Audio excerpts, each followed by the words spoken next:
Hello all, this is Dr. Dave Maslach talking to you about reciprocity.com. The E is written with a 3. So today I actually want to talk about being scared with things that are going on in your life. So let me give you some context. It's the summer of 2020 and there's some things that I don't agree with that's going on in the state of Florida. The coronavirus is growing quite rapidly. And state and federal officials they don't seem to be on the same page. They're not listening to scientific recommendations, and they're opening things up. And being in the state of Florida, where there is a tremendous number of cases that are growing, it makes me extremely nervous about what's going on, and very scared, frankly, about myself and about my family. First of all, I should tell you that I'm an associate professor of innovation strategy and entrepreneurship. And some of the models that we actually do use in innovation are diffusion models. So we do look at things at how they spread throughout a population. I'm actually writing a paper on something that's about spread in the population. And it makes me very nervous to see some of these things happening right now, because I know that things can grow very quickly and very at exponential rates.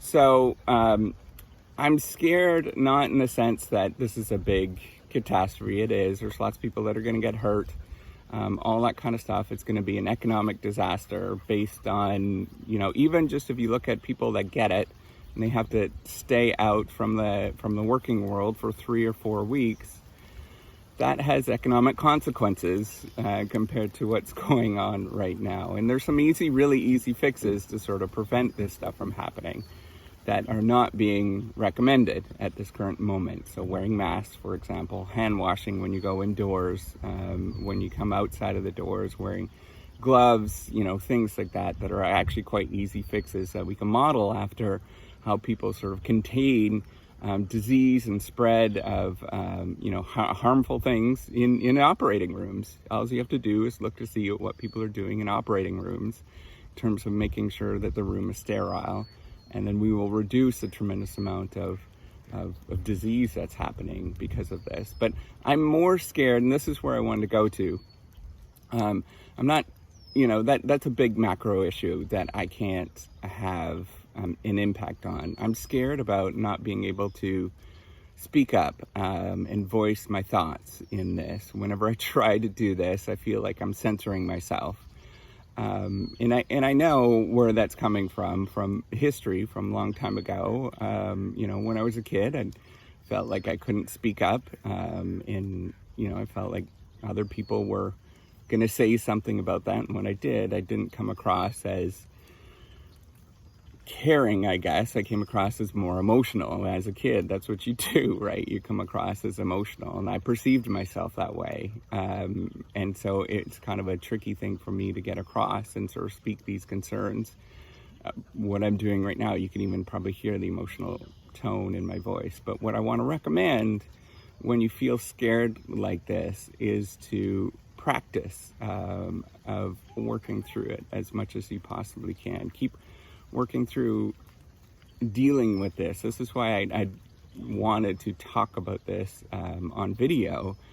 When it's raining, when it's pouring, is to let you know that it's okay to work through some of these things. Recognize those emotional feelings that you're having, those negative feelings where you do feel tension in your chest and you feel tension in your gut.